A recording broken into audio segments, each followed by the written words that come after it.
You ever feel like your faith and your feelings are on two totally different planets? Well, today we're going to try and bridge that gap. We'll explore how understanding your own brain through the lens of neuroscience can actually make your spiritual life richer. We're pulling from the Neuro Renewal course to find a better language for what it means to live out our faith in our very real, physical bodies. Let's just start with a feeling I think every single one of us has had. You know the one. Your reaction just feels way bigger than the situation calls for.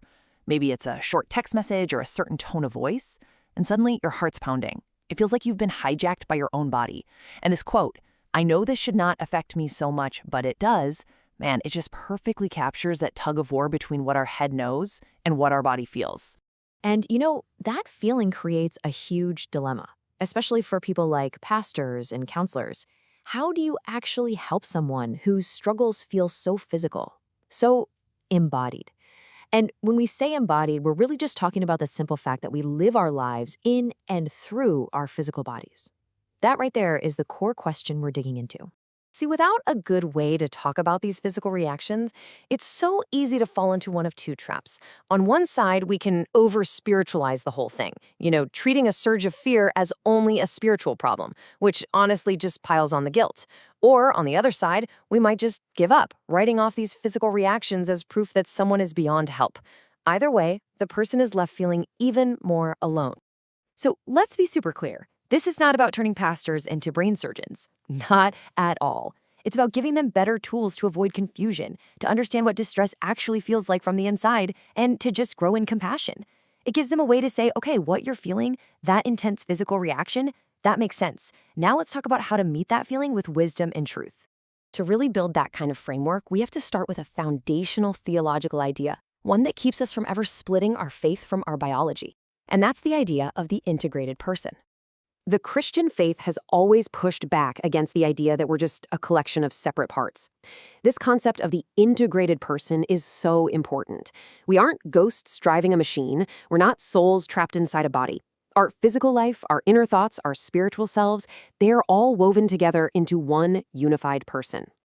And this really gets at the beauty and dignity of that design. Being made in God's image isn't just about our ability to reason. It's about being relational, morally responsive, and yes, embodied creatures. Our physical bodies aren't some inconvenient sideshow to our spiritual lives. They are the actual stage where our discipleship plays out. This all leads us to this really helpful both-and way of thinking. Yes, the body matters. Yes, emotions matter. The brain absolutely matters. But, and this is the key, our personhood is never just brain activity. We can talk about neural networks and stress responses in the exact same conversation as we talk about worship, repentance, and hope. They all belong together. Okay, so holding that both-and idea in our minds, let's zoom in on a concept from neuroscience that helps explain why our reactions can sometimes feel so overwhelmingly loud.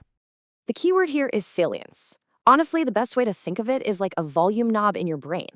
Salience is how significant your brain thinks something is. It's how loudly a cue shouts, "Pay attention to me!" This is exactly what's going on in those moments when we feel hijacked by a feeling, whether it's triggered by a threat, a desire, or a powerful memory.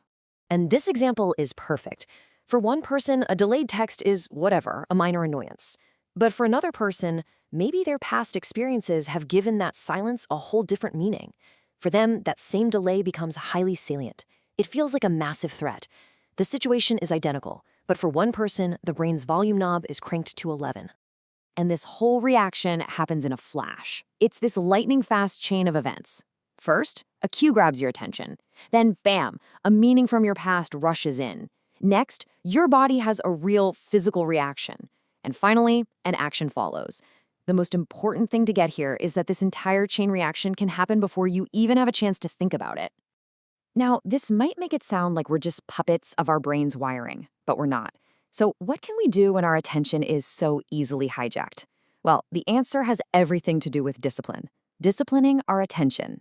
We often read this famous verse from Philippians and think of it as a call for positive thinking. But when you look at it through this neuroscience lens, it becomes something so much more powerful, so much more strategic.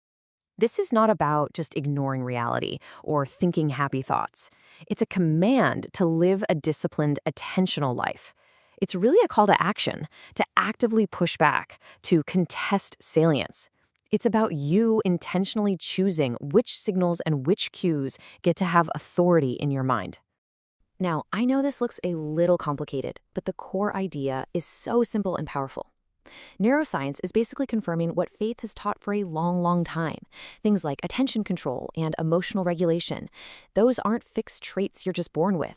They are skills. They are like muscles, and they can be intentionally strengthened with practice. This is that beautiful meeting point of faith, spiritual practice, and our physical brains. And this whole idea of practice and strengthening leads us right to another foundational verse: be transformed by the renewing of your mind. We've always understood this spiritually, but what if it's also a physical process? And this is where the science just gets so exciting.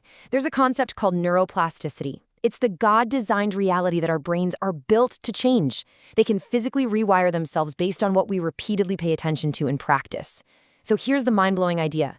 The renewing of your mind isn't just a nice metaphor. It's a physical, neurological process that God actually designed us to participate in. So let's bring all this together. What does this mean for our day-to-day lives and for how we care for each other? So what's the goal here? It's not to master a bunch of technical labels. It's to practice wiser care for ourselves and for others. It helps us become more patient. It helps us see where our struggles are living in our bodies and in our memories. And most importantly, it shows us the exact places where intentional practice and spiritual truth can create real, lasting change. And this brings us to the most crucial point of all. Neuroscience doesn't replace theology, it should serve it. It gives us a modern language for the physical place where discipleship has always happened, our embodied lives. When brain language is kept in its proper place, as a servant to truth, not its master, it becomes an incredibly powerful tool. So, we'll leave you with this final thought to chew on.